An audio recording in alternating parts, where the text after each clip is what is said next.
And sorry, I just hit the record button. I think we are recording. All right. So each one, teach one is a simple but very powerful methodology that is a vital part of transforming oppression. Has anyone ever heard that term, each one, teach one? Sure. Yeah, it's really important. If the building blocks of transformation is relationships, then each one, teach one is a vital part of how growth moves through a culture and consciousness. So I hope all of you will feel empowered to pick up some of these tools and run with them and teach people in your life. There's no better way to learn than to teach. And this is just so important because people of color have been shouldering the burden for racism for too long. And I really feel, and I'm a part of movements of people who really feel that white people need to teach ourselves and each other about racism so that we can help. So my goal for this class is to equip you with tools and empowerment and support to help shoulder the burden of racism. Okay. And I don't want to make your life harder. But I do wish to empower you to work joyfully and work endlessly for racial justice, because racism is so big, and you'll see, so systemic, that it's really going to take all of us the rest of our lives to undo racism. So I'm inviting you into that. Does that sound good, everyone? Yes. Good. Awesome. Thank you. All right. Well, the first thing that I want to do, and this is the first thing I do with every group I ever speak to and do any kind of training around anti-racism work, is to make some agreements with each other. Now, I'm going to go ahead and share my screen with you so that we can look at these together.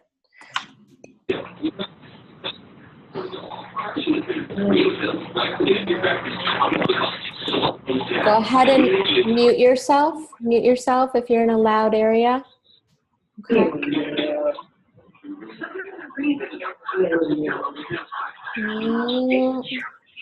We're going to have to get that muted in order to, I'm going to go ahead and mute people until that goes away. We've got it. Okay, there we go. We're going to keep ourselves on mute if we're in public or a loud area. Our microphones are great, but they also pick up the background noise almost better than our own voices. So let's try to be muted if we're finding ourselves in a coffee shop or something like that. So the first agreement on this list, can everyone see the list? I can't see you all now. Yes. Okay, great. Thank you. So number one is be yourself. Bring your whole self. It's really simple, right? Just bring your whole self to this work. Stretch yourself. You know, come authentically as you, but then also be willing to kind of surf the edge of your comfort zone, okay? Know where find your comfort zone and then take one step outside of it. If you're one step away, you can always come back in. But we'll talk about how the world has been constructed largely and very much expressive of the dominant culture of the U.S., which is whiteness. And so often we're not as good at experience discomfort. So we want to be able to check ourselves. It's the next one.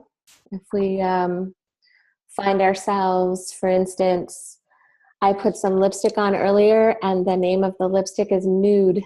And that is, and I said to myself, I'm going to put on this nude lipstick. Well, that's actually a racist thought in my head, because that makes the assumption of whiteness, because this is meant to match like my skin, like a white person's skin. So this color being called nude, right? So we're going to find ourselves coming up with words and behaviors and beliefs that we just know we shouldn't say. So check ourselves, right? That's what that means. Be okay with non-closure. racism is like everywhere, and it's taken a really long time to develop, and we're not going to solve it overnight. It's very comprehensive. So expect unresolved business, and just know that that's a part of doing this work. Embrace paradox. Embrace paradox. So I love talking about this with spiritual people, because in a spiritual realm, I think that we might be able to have a little bit more flexibility to be able to imagine that two things that seem diametrically opposed could both be true. Is that possible? And if that comes up, if we can embrace it, that we can actually embrace that. It's the gift of the postmodern age, is to have, diametrically opposed perspectives both be true in a way. And can't that be true in a spiritual sense as well? So embrace paradox. And I'm going to take questions on all the agreements at the end of this. So if something's not making sense, hold on to it, and we'll clarify stuff at the end here. So be willing to be uncomfortable. I talked about this before. It's just a practice, just being aware of it and being present to it. It's not good or bad, just being willing to be uncomfortable. Another practice, wait. Why am I talking? It's amazing to be aware of our inner motivations before we communicate. It makes us say the things that are actually really need to be said or really need to be clarified. And it leaves a lot of the junk out of it.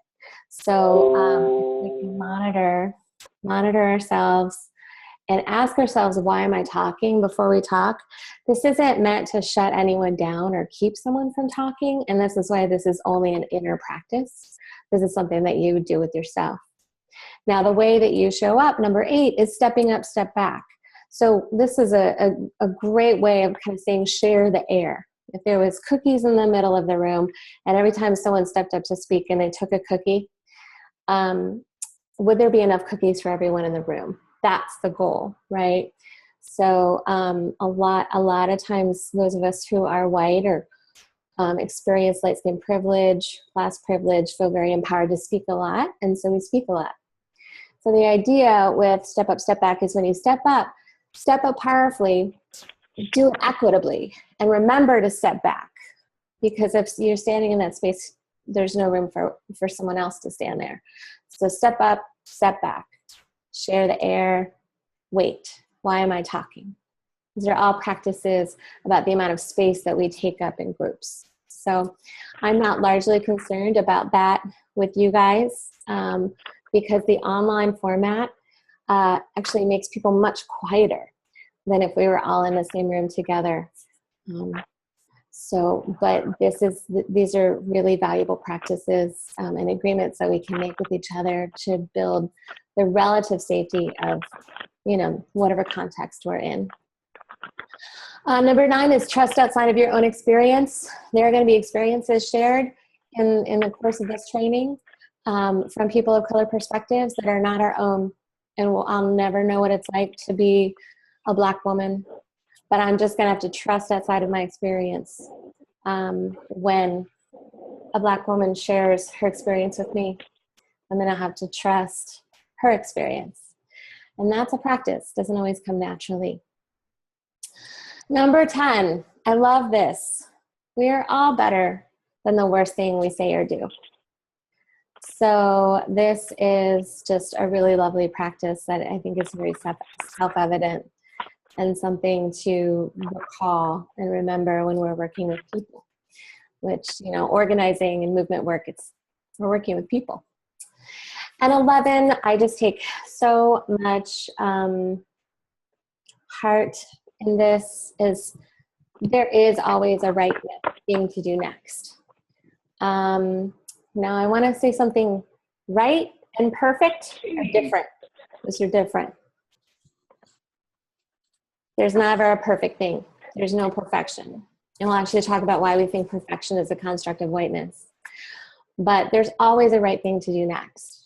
And so that is just a really, I think, just a really empowering way to look at dilemmas. So, any questions about these Just remember to unmute yourself.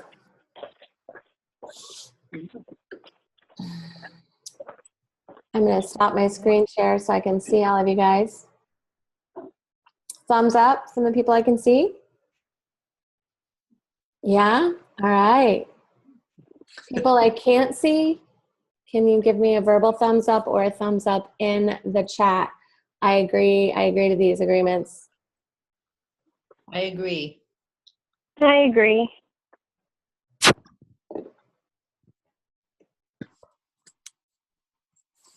Pat agrees. Jennifer agrees. Great. I think we're good. I think we have consent to move forward on this one.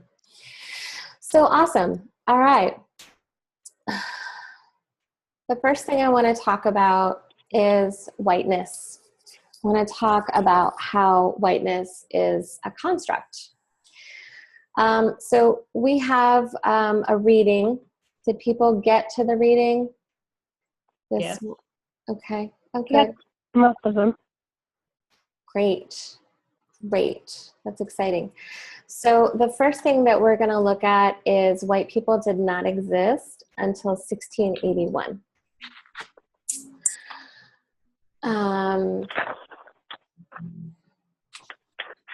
I want to start looking at this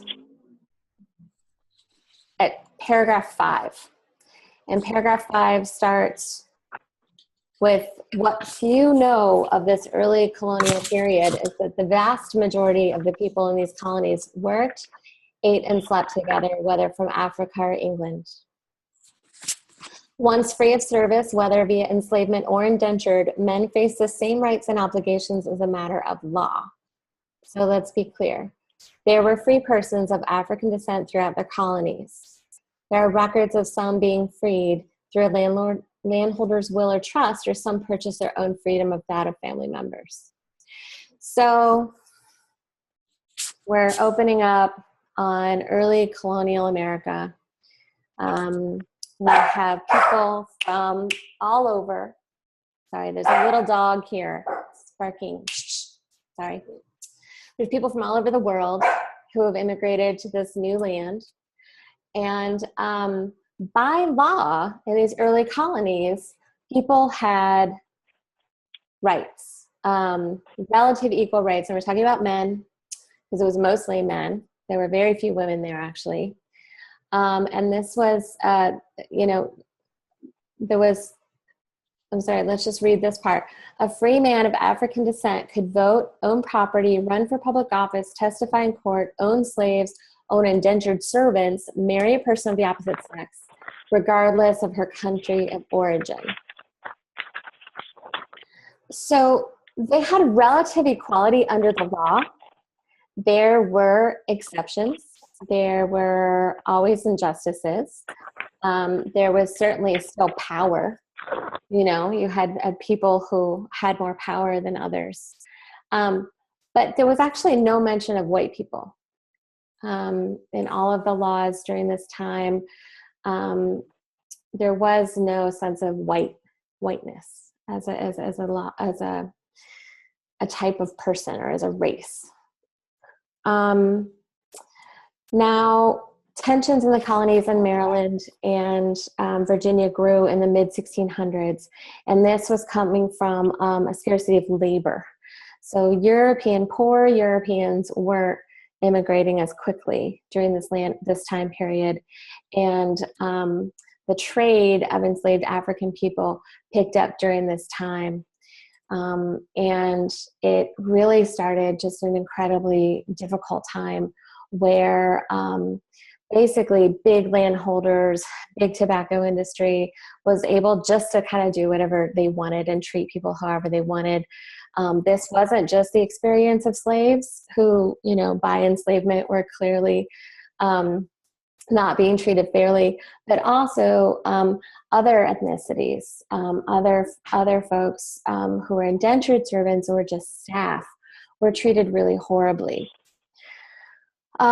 So welcome now, cut to Nathaniel Bacon. Bacon, has anyone ever heard of Bacon's Rebellion? No.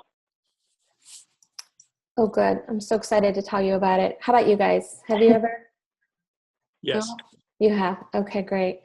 So Bacon wasn't perfect. Nathaniel Bacon was actually kind of started his rebellion because the colonies weren't supporting him and taking land from Native Americans.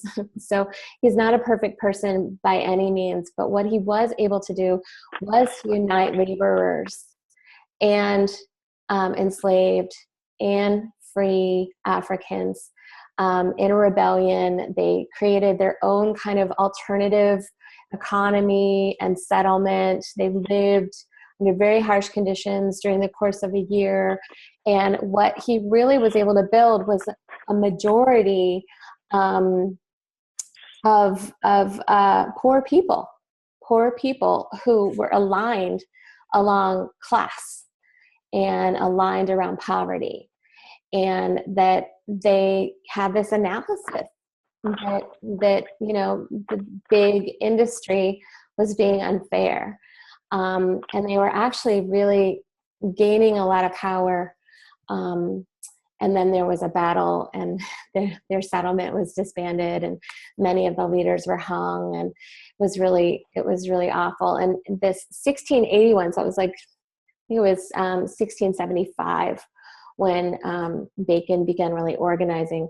So this legislature that we saw, where the idea of whiteness became, distinct in law, came as a response to Bacon's rebellion. It was very, very scary that Nathaniel Bacon and his allies were able to bring so much power and alignment and solidarity together, because they were right. They were right. When people get together and they find mutual interest with mutual aid, they can change things. And it made a significant impression upon the ruling elite. And so,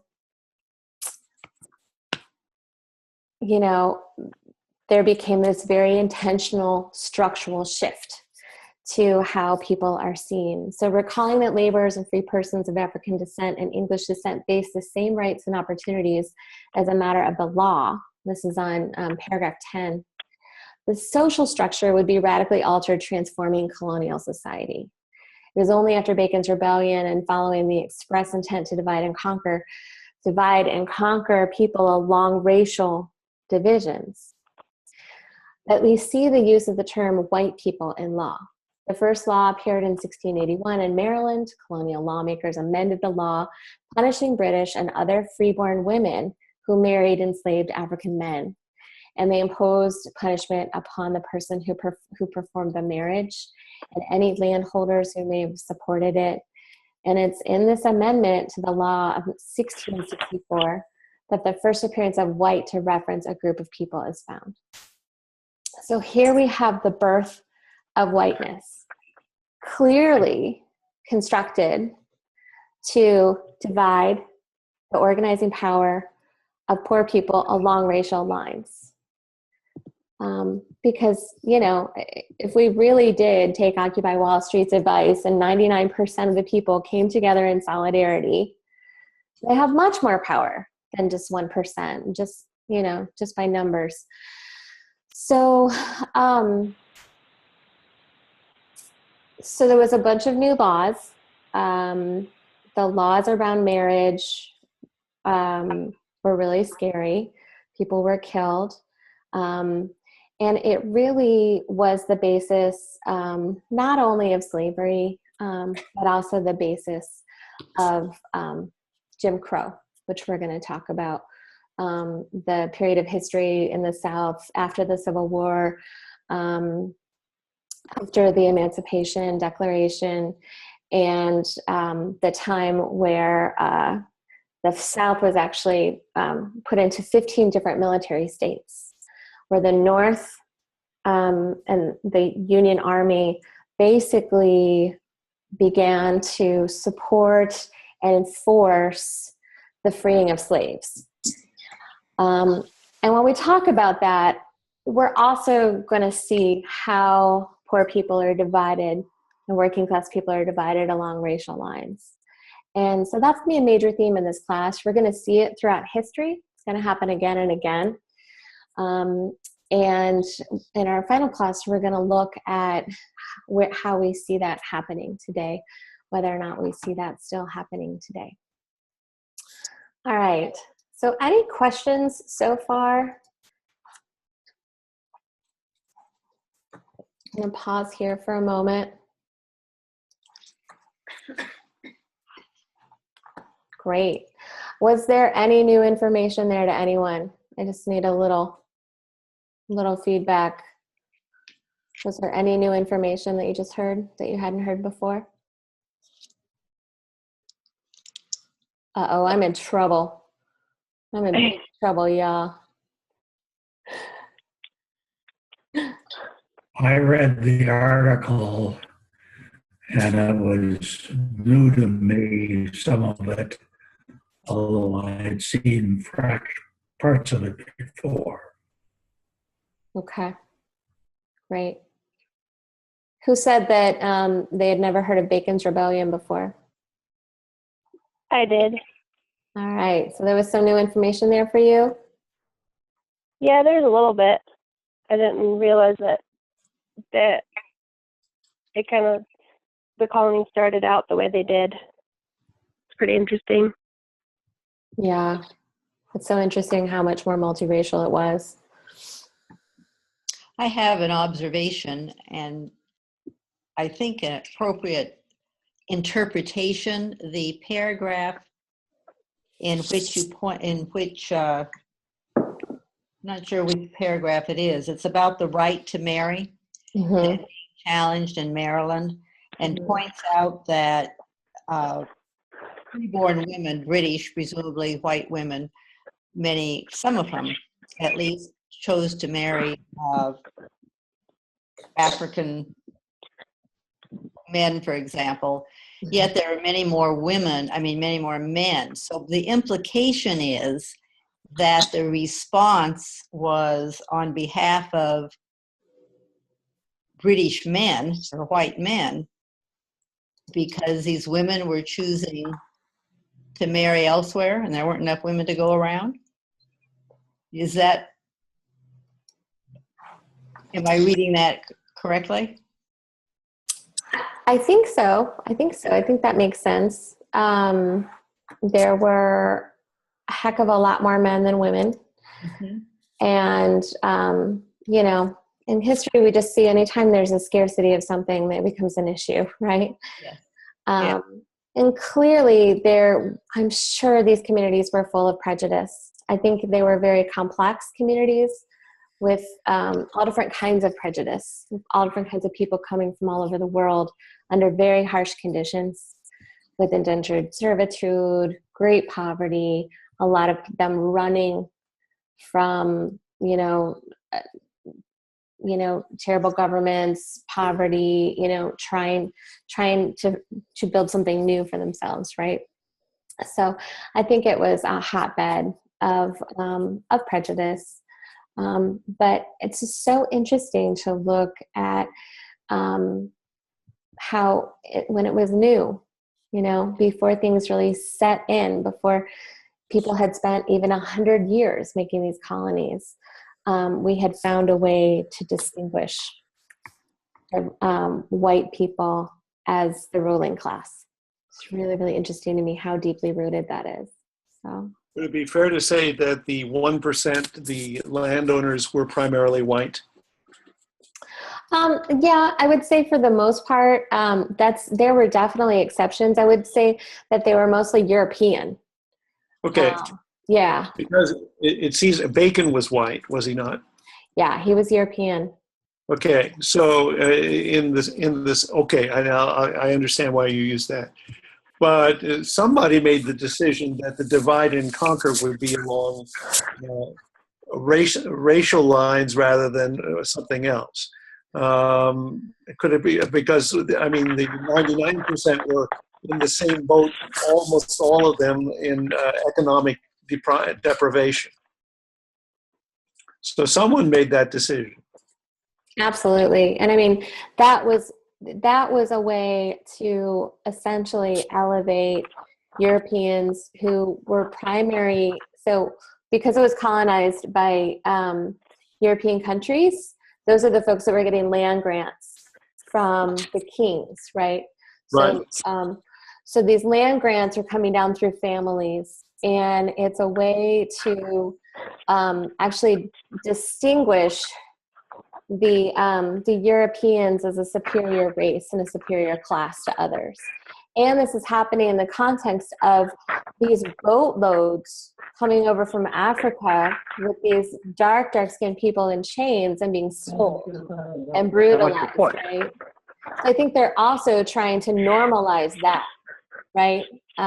They have to at some point say these, you guys know the law about how an African are 3/5 a man, right? You guys heard about that?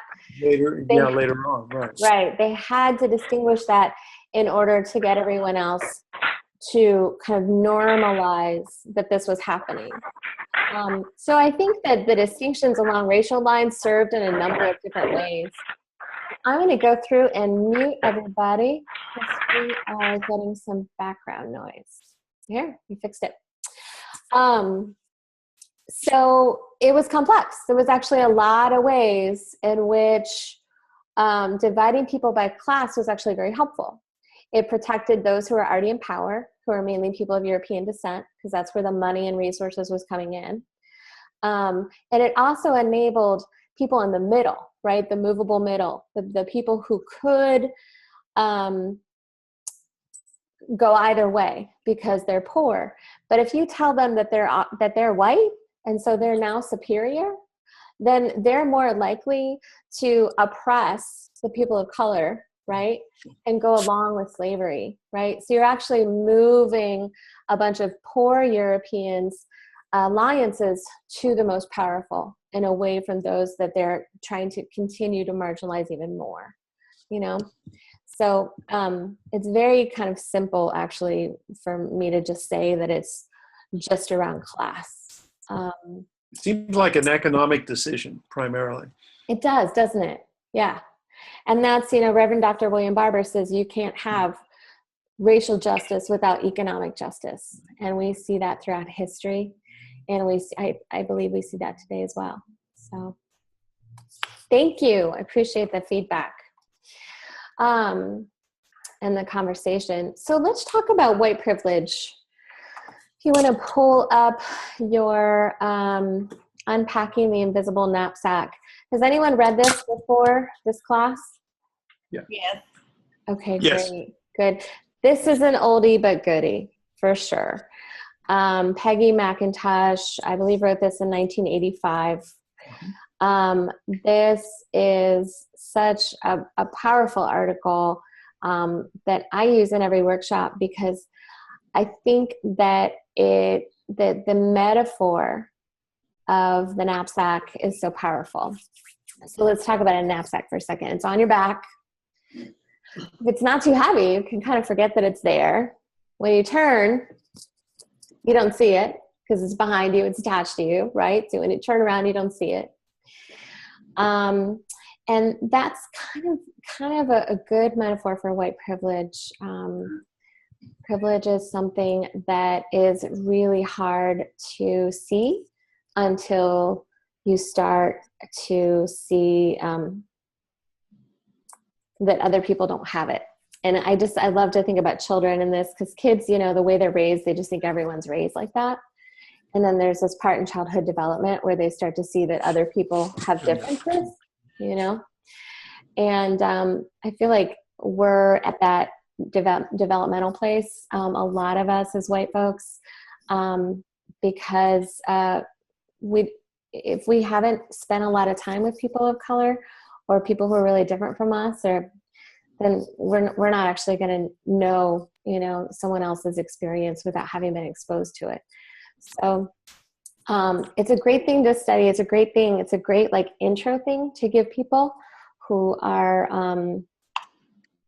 resistant to the idea of white privilege, particularly folks. There's a lot of times we get pushback from folks who are working class or poor who don't have all the privileges that one might expect of someone who's white. And so their experience is very different. So white privilege is a complexity, and it's not something to wield as a weapon. We don't want to, you know, next time we're going to talk about some practices for calling out white privilege, but I like to teach calling in white privilege. We don't want to wield it as a weapon. We don't want to say, well, that's just your privilege and wah, wah, wah, you know, and dismiss people. Or we actually want to have calling in conversations with people around white privilege. Because privilege inherently isn't bad, guys. It's actually, for the most part, it'd be great if everyone had all the privileges listed in this, right? So maybe, can you guys just help me a little bit? I just want to take a breath, and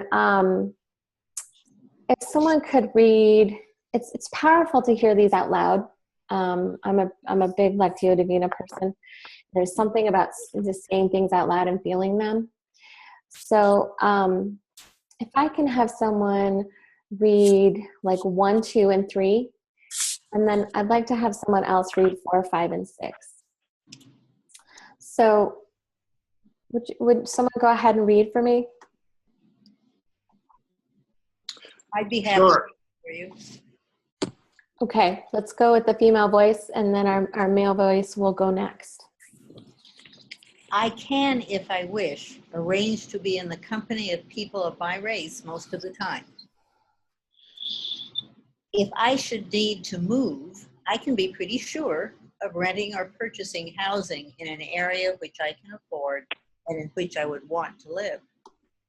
And number 3, I can be pretty sure that my neighbors in such a location will be neutral or pleasant to me.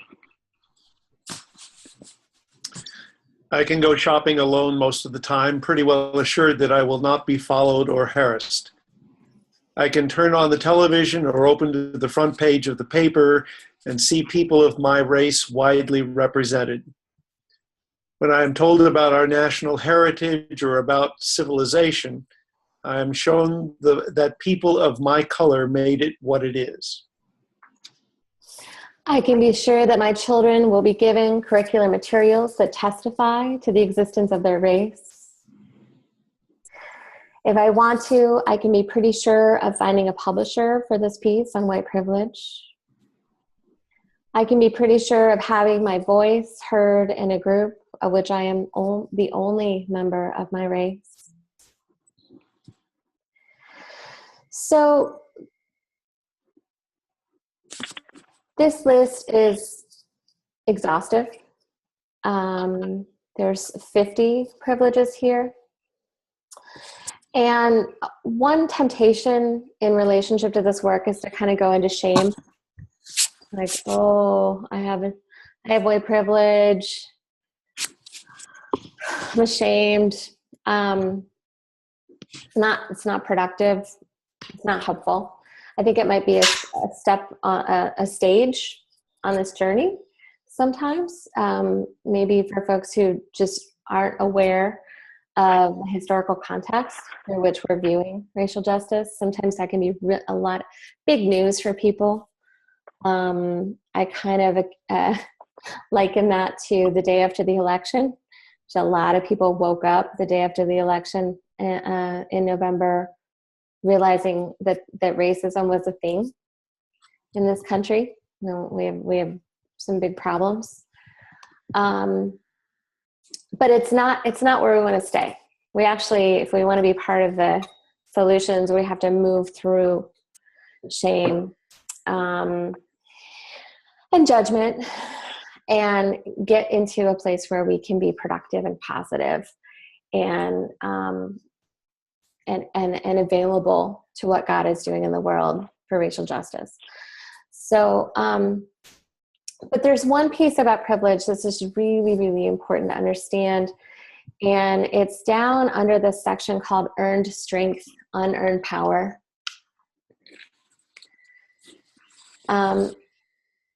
She says, I want to distinguish between earned strength and unearned power, conferred privilege. It can look like strength when it is in fact permission to escape or to dominate. But not all the privileges on this list are inevitably damaging. Some, like the expectation that neighbors will be decent to you or that your race will not count against you in court, should be the norm in a just society. Others, like the privilege to ignore less powerful people, distort the humanity of the holders as well as the ignored groups. So there's privileges that everyone should have, and then there's privileges that no one should do. Even if they have the power, they shouldn't. It looks discriminatory. And this is just a really helpful, I don't know, I find it helpful to think about privilege as something that we'd like everyone to have equitably. So the other, one more piece towards the end of, I think it's the last page here. It seems to me that obliviousness about white advantage, like obliviousness about male advantage, is kept strongly enculturated in the United States so as to maintain the myth of meritocracy, the myth that democratic choice is equally available to all. Keeping most people unaware that freedom of confident action is there, or just for a small number of people, props up those in power and serves to keep power in the hands of the same groups that have most of it already. And here she's pointing to a systemic definition of racism. Although systemic change takes many decades, there are pressing questions for me, and I imagine for some others like me, if we raise our daily consciousness on the prerequisites of being light-skinned, what will we do with such knowledge? As we know from watching men, it is an open question whether we will choose to use unearned advantage or whether we will use any of our arbitrarily awarded power to try to reconstruct power systems on a broader base, or perhaps a more equitable basis. So this was a really important article that we're really lucky to have, and that's been around and continues to be taught off of. Are there any questions of how we define white privilege right now? Who was that? Was that someone trying to say something? This is Arliss. In that last paragraph, the second word is written as systematic change. I believe you read it as systemic. Is that what you believe it should say? The last paragraph, you said it was the second word? Last paragraph, the second word is written as systematic. I think maybe it should be saying systemic. I think so. And actually, on my copy, that may be if you're looking at online, that might be a typo, because mine actually says systemic change, which is that's what I was expected to say. I mean, well, you may be using a different copy than we got. I think so. Yeah, I've got my teaching copy here. So thanks for letting me know about that discrepancy. That's good to know. Does your copy have all 50 of the items that go in the backpack? It does. Does yours not? Ours does not. Oh, that's curious. I will email you this version that I have. Yeah, ours stops at 26. Oh, no way. That's very sad. Well, I'm gonna email this out to you guys, and that means that you actually probably do you have the last paragraphs? Yes. Oh, okay. Huh. Interesting. There must be an abbreviated version online that I sent you. So, well, cool. All right. Well, let's move on. Let's move on to our definition of racism. This is an important one. So, if this is different for anyone than anything you've ever heard discussed around racism, please speak up, because I definitely want to hear how people are hearing this defined in the world. In order to dismantle something, we've got to understand it. So what are we talking about when we're talking about racism? And racism clearly involves prejudice. But it's not just prejudice. Prejudice is just prejudice in the absence of power. So by that definition, reverse racism is not a thing. Because people who don't have the power of being representative of the ruling class are not racist when they're discriminatory towards someone else. Those of us who are, do have privilege, who are, look like the ruling class of a country, which, continues to be white people, as both the majority and the majority of power holders are white. That's racism. If you're putting prejudice and plus power equals racism. So it's an equation. Prejudice plus power equals racism. And prejudice plus power is any kind of oppression, really. But we're obviously talking around racial lines. Because we have systems in this country that have been set up to divide people along racial lines. So this is a really systemic definition. It's a very systemic view. And it's why we work with history when we're looking at power, because so often those kind of systems and structures that maintain racism today seem kind of invisible. It just seems like they're doing what they're supposed to be doing until we actually take a longer look on it and we begin to see how history evolved to and how racism evolved over the course of history. Helps us identify it in structures today. So I want to talk with you guys about the 4 kinds of racism. This is, is there any questions about that equation, prejudice plus power? Any questions about that right now? Or comments, thoughts? Great, everyone's tracking, that's awesome. All right, so let's look at the 4 kinds of racism. Do you guys have that in front of you?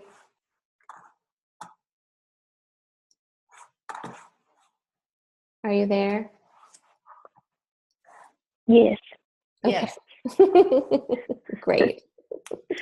I love hearing from you all. It just makes me feel like there's people actually out there. I'm actually interacting with someone.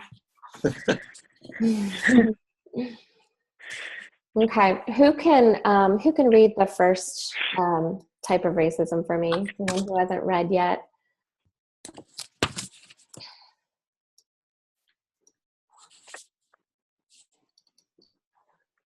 Oh my goodness. I can. Oh, good. Thank you.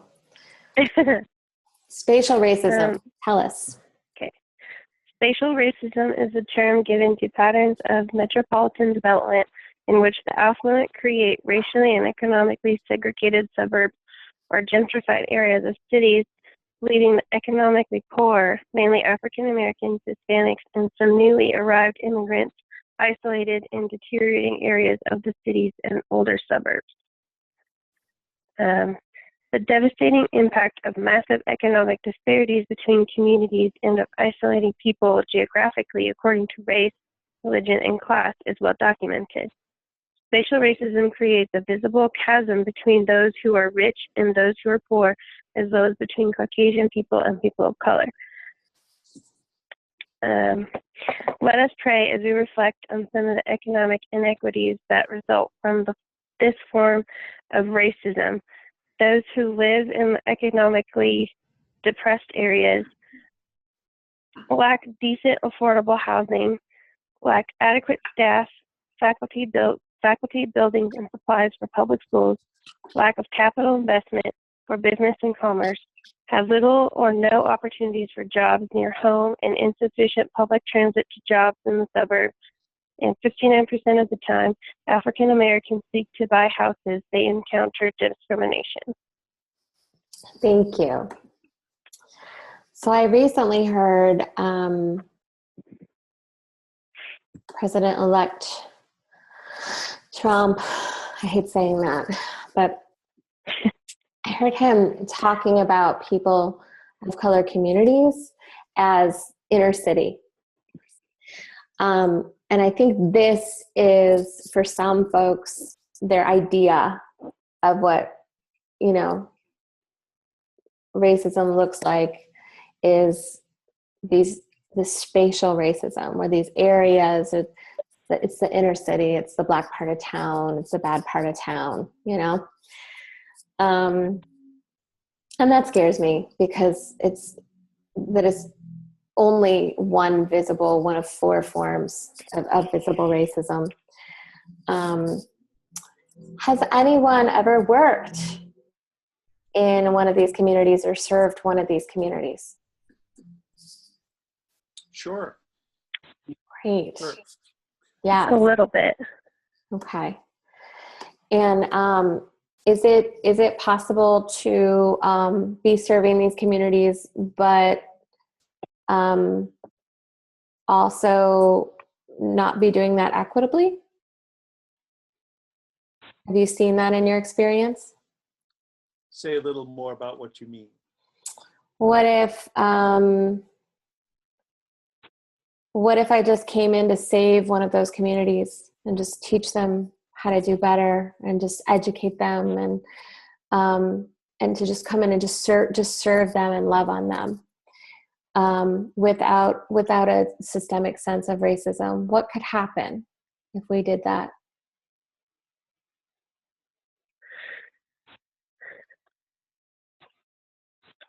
This is something that happens. It's a division that we see. Were you going to say something? No, I was just thinking. Okay. I wonder if in doing that, we're being very naive because we're making the assumption that people's plight, as it were, is really a matter of, is really their fault. Ignoring the impact of the systemic racism and the history of racism. And we can't really make a difference without addressing those systems. Yeah. Yeah, thank you so much for that.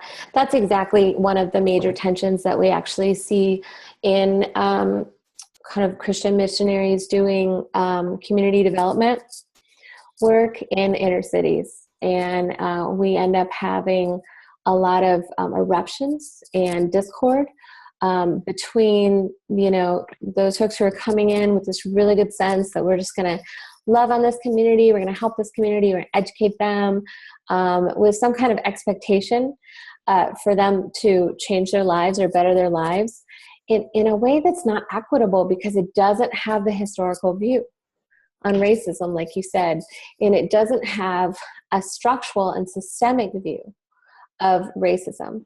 So I just wanted to point that out because that is one of the major tensions that we see in the church between folks who are doing kind of Christian community development work and folks who are doing kind of political racial justice work. There's an intersection there that's really fascinating. There's a great conversation about racial justice happening there. So if you're an actioner and you really like to be in the trenches, loving on people and doing good ministry in traditionally marginalized communities, keep an eye out for that discussion. It's emerging and it's really kind of fascinating. Okay, who will read? Go ahead. Say that again, Arliss. One of the ways that somebody can not be effective is by having a patronizing attitude to the people that they're trying to help. I think I read somewhere that the people receiving this can spot a patronizing attitude, a mile away. Another factor might be whether one expects these people to become more like me, more like the majority, or expects them to remain separate but doing their own thing. Mm-hmm. Yeah, exactly. Those are not helpful attitudes when seeking to be equitable in the way that we serve.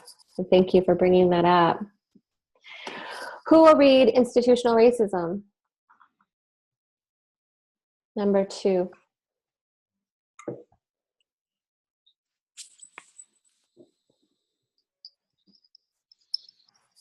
I can.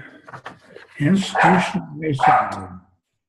Sorry, maybe A term given to patterns of social and racial superiority that continue as long as it's, I can't read this. One challenges them, as long as no one challenges them. In this pattern of racism, people who assume consciously or unconsciously that Caucasian people are superior create and sustain institutions that privilege people like themselves and habitually ignore the contributions of other peoples and cultures. White privilege often goes undetected because it has become internalized and integrated as part of one's worldview by custom, habit, and transition. Is that all you want, or you want the rest of this? No, that's perfect. Thank you. So this, is right in alignment with our definition of racism, right? And we're going to look at the institutions that govern social change and cultures change by 3 participating parties. You have the community, and then with what arises out of communities is you have movements who want to change things, right? So every major win for civil rights, the rights of women, laws protecting children from working, laws protecting animals, all these legislation that gets created when an oppression is seen is always at first created by a movement of people who see the need and advocate for the change that they see needed. And then you have the institute. The institution institutes the thing that's needed. So if clearly, in our industrialized era, early in that era, children were working and were getting hurt and needed to be protected. And people who saw this advocated, instituted legislation, and we have that today. We have child protection laws today. That's probably a good thing. That should probably continue to be instituted, right? So the institution, its job is to protect the wins of past movements and institute them so that they can go on perpetually. So they're designed to exist for a long time. Well, sometimes you've got movements of legislation, like what happened after Bacon's Rebellion, where they defined the humanity of an African as 3/5 of a human. They've defined Europeans as white people. There's kinds of legislation that gets instituted that doesn't serve the community best.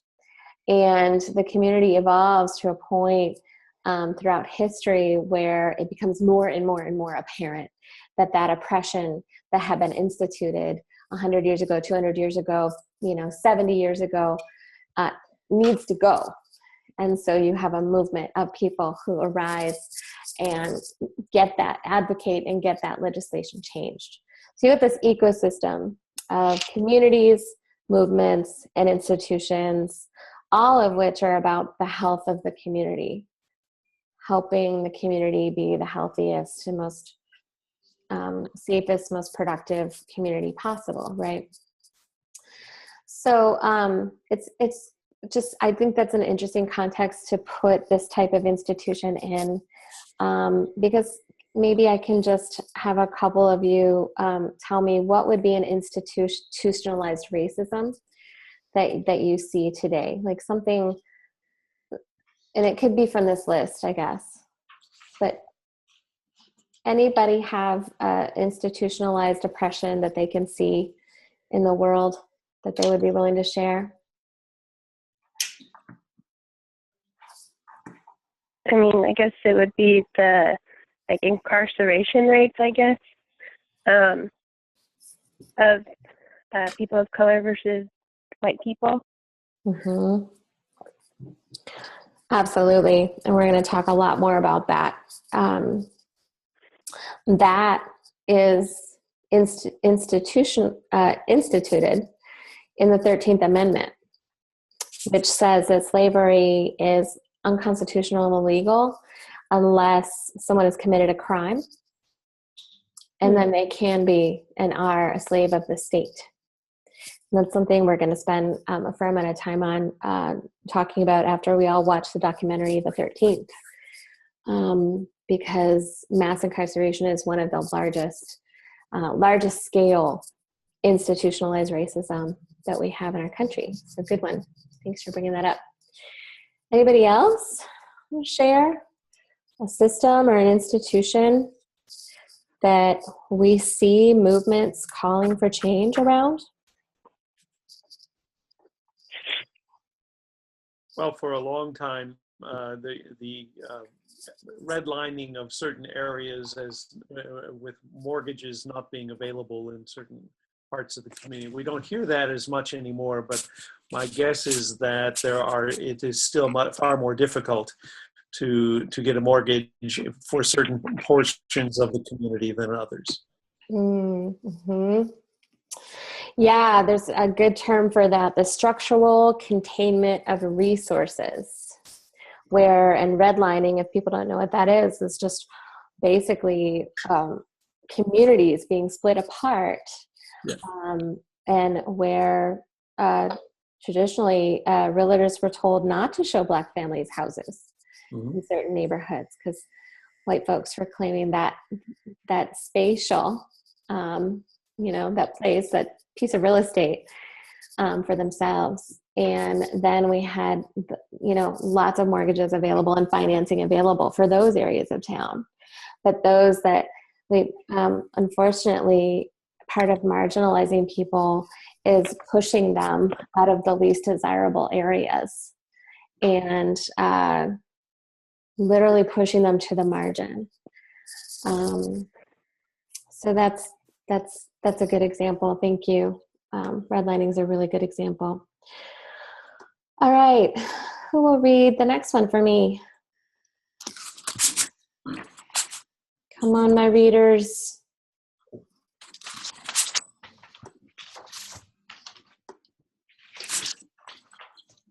Sure. Go ahead. Thank you.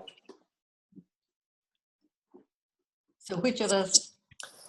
You, yes, please. Environmental racism. Environmental racism is a term given to the pattern of racism linking pollution and poverty. Caught in a spiral of poverty and environmental degradation, the poor and the powerless must directly bear the burden and suffer disproportionately from the harmful effects of pollution.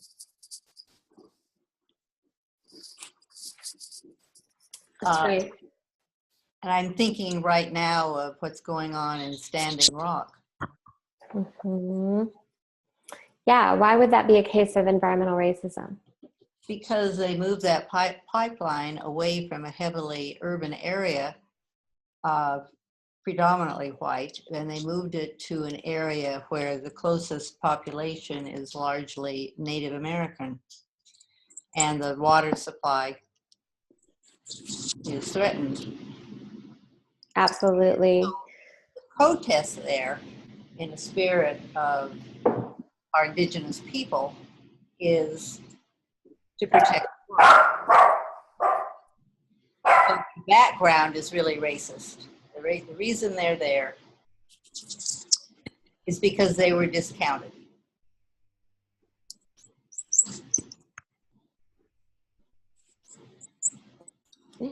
Thank you for that. Yeah, that's Yes. a really good example. And another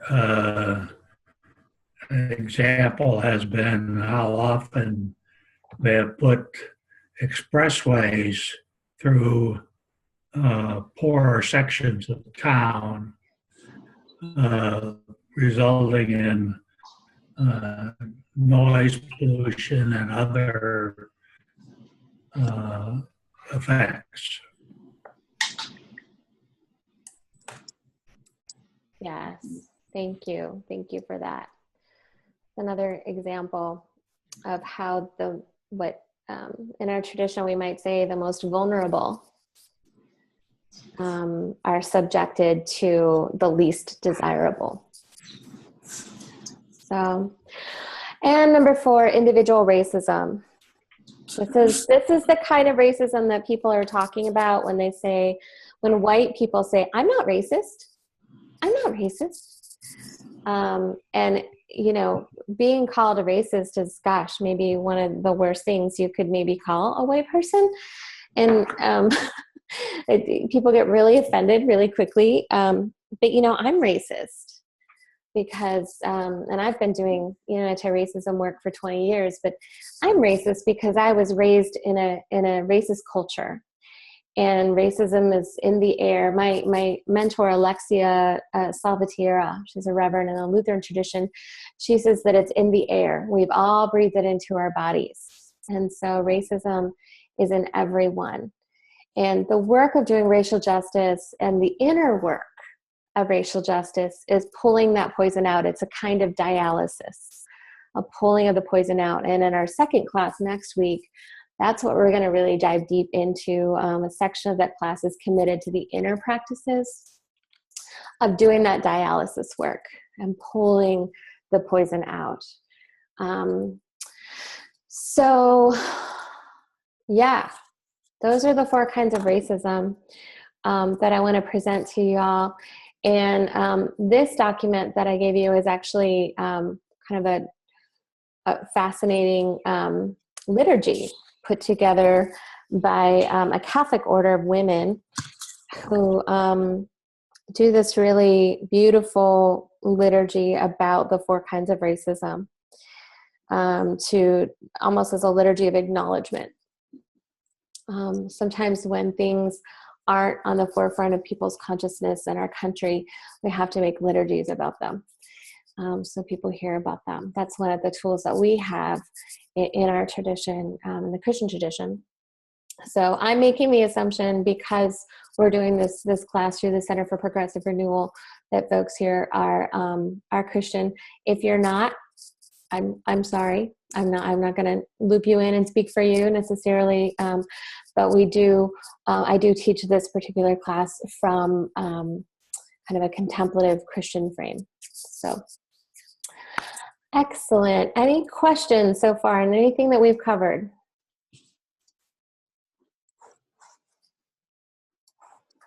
Any comments on anything? Any burning comments or questions?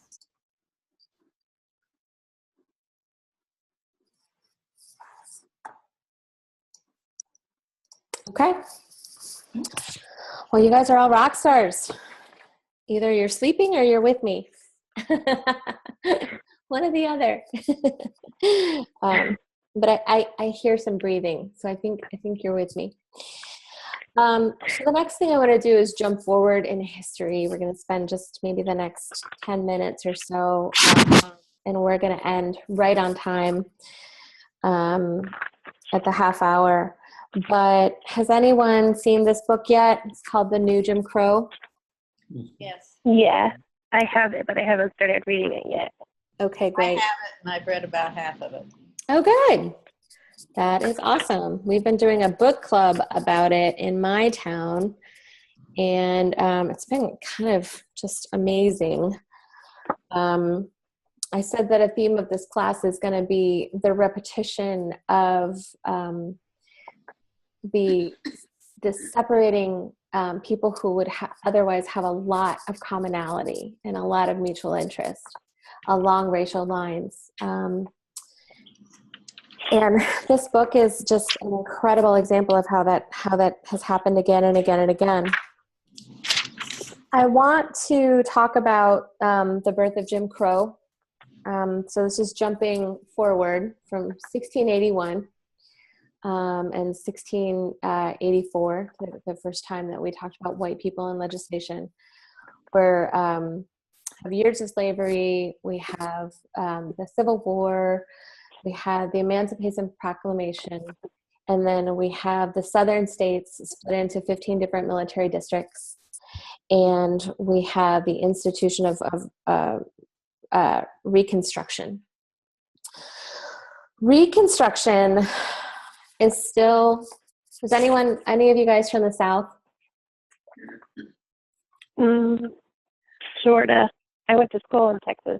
Okay. Texas doesn't really count, but Yeah. Texas is its own thing. Yeah. But I grew up in Ohio, lived out west my whole adult life, and then moved to the South a few years ago.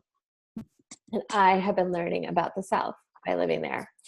And one of the things I can tell you is that Reconstruction is still a touchy subject with some people. Some Southerners are still really upset about it and have a culture of being upset about it. And I'm going to read a little bit from Michelle Alexander here.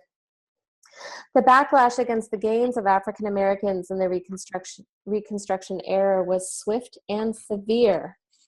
As African Americans obtained political power and began the long march towards greater social and economic equality, whites reacted with panic and outrage.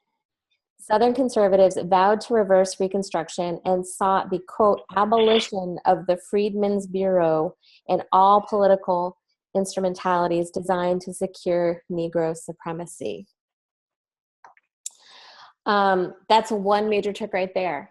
Instead of just saying we don't want them to be equal, we're accusing them of wanting to be supreme, which is exactly what these folks are being guilty of. These are the early white supremacists. And it's so interesting how they come out the gate making the accusation that they are actually guilty of practicing. There's, I'm just starring that because we see that again and again throughout history. Their campaign to, quote, redeem the South was reinforced by a resurgent Ku Klux Klan, which fought a terrorist campaign against Reconstruction governments and local leaders, complete with bombings, lynchings, and mob violence. So to be clear, KKK was a militia that was breaking the law. The reason that they wore masks over their faces, right, is because they were breaking the law.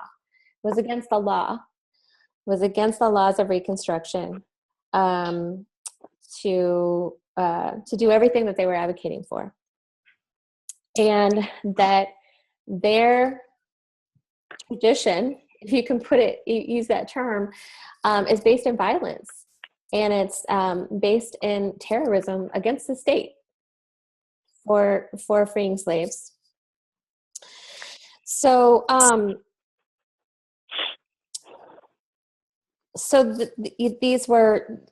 was crazy violence. It began to be instituted into legislation, which will be known as Jim Crow. Jim Crow was actually just a very kind of disparaging cartoon character representing a black man.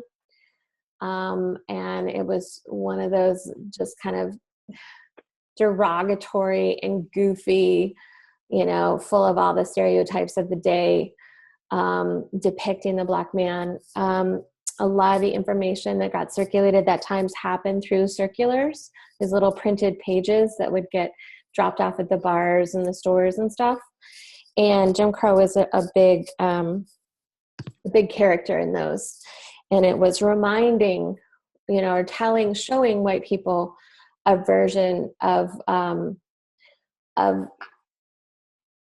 Black person that's dehumanized, just normalizing the dehumanization of a Black character.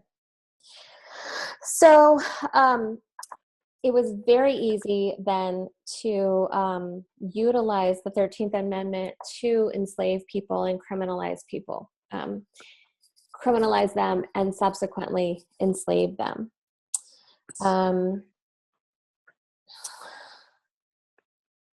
We call this post-war neo-slavery. This is how the folks who were fighting that war basically tried to create, a new racial equilibrium, a racial order that would protect the economic, political, and social interests in a world without slavery. So you have this culture in the South that's been defeated, who's lost their economic way of life, right? So again, we see economics as a primary force as to why people are pushing back and being so hateful and violent and trying to do everything they can to kind of recapture that normalized sense that Black people are less than human and can be exploited.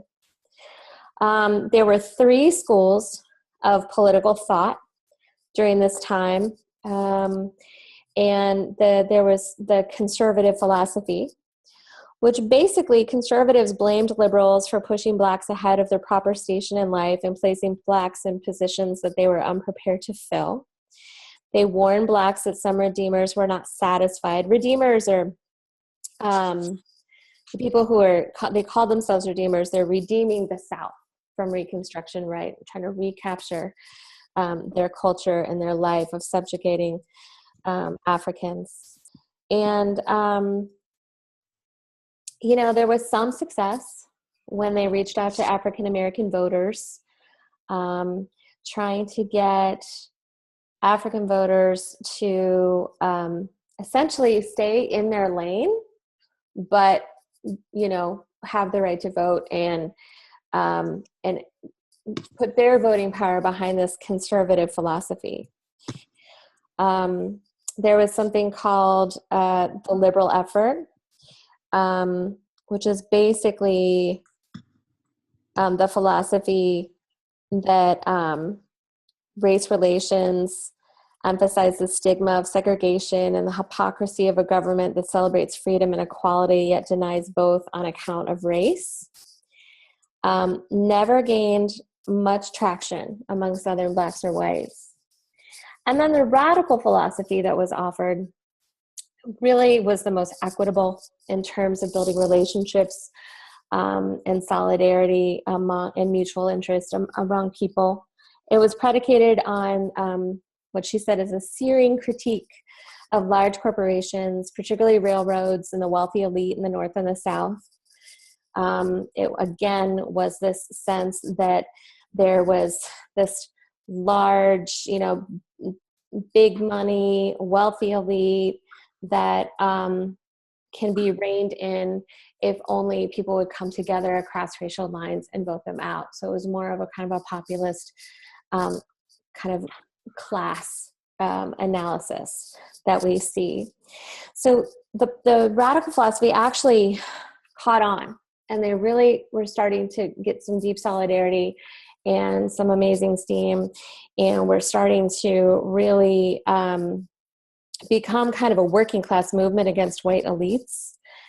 And unfortunately, what happened was very similar to what happened before. Is there were droughts, and there was a huge farming crisis, and there became this scarcity. And all the while, segregation laws were putting wedges between poor whites and African Americans. She says these discriminatory barriers were designed to encourage low-class whites to retain a sense of superiority over Blacks, making it far less likely that they would sustain interracial political alliances aimed at toppling the white elite. And, you know, essentially the conservatives got really aggressive. When we see people coming together across lines of division and building economic solidarity, we see those in power getting really stressed out about that and very threatened by that, because that is a kind of people power that could topple the way things are designed. Keeping in mind that things were designed to keep the wealthy ruling class at any cost, including human life. So this was the new racial order. A lot of people view this as the return to sanity, or a permanent system of segregation. And then, of course, we had society then setting itself up for the whites only doors and the black only doors and the segregation of Jim Crow that that we know of. Most people trace that death of Jim Crow to the Brown versus the Board of Education, desegregating the schools. That was in 1945, I believe. And 54. 54. 1954. Yes. Thank you. Oh, I'm a little dyslexic with numbers. So you've got at least 70 years, an entire generation who are of freed black slaves, free black folks who are not protected by any laws, who are living under absolute reign of terror. People disappeared all the time. Women were raped and killed. Black women were raped and killed on a regular basis. And just incredible, just intense violence is, I think, just the way to boil that down. That is where I want to leave us when we talk about privilege. We're going to talk about inherited trauma in this class. And it's something that science has been proving in lab rats, that a trauma response will be instituted in subsequent generations in lab rats. It's something that we hear Native American teachers talking a lot about, is about intergenerational trauma. And that's the deepest privilege that I hold as a white woman, is that I don't have that violence in my DNA strand, at least for a very long time, you know. And it's something that it's one of the things that I really walk with and try to hold and remember when I'm in collaboration with people of color leadership, when I don't understand their organizing, or I don't understand how they're going about doing something. It's because I don't have the basis with which to understand that. A completely different filter. So I think just that 70 years between the end of Reconstruction and the beginning of desegregation was just completely unchecked, completely unsafe, completely scary. And I don't have that in my body, you know, and that's the like profound privilege that I hold, and the thing that I really pray on and meditate. And I actually pray for those who are holding the trauma. Now, there are some who would say that what we do have as white people, a lot of us, many of us, have inherited fear. Because people were taught to hate, people were taught to fear the Africans, the Native Americans, immigrants, people who are different, right? And so that may be something that if I have an apprehension, I sometimes wonder if it's my own or if it's inherited, you know? So in our spiritual tradition, we have, you know, the embracing of the other, which is a beautiful practice. And this, I can only imagine that everyone who's doing this course is doing this course as part of that effort. It seems to be like something we need to know about when we're talking to folks who are saying Black Lives Matter, and who are saying even more militant sounding things. When people are talking about reparations, when people are talking about Black power, my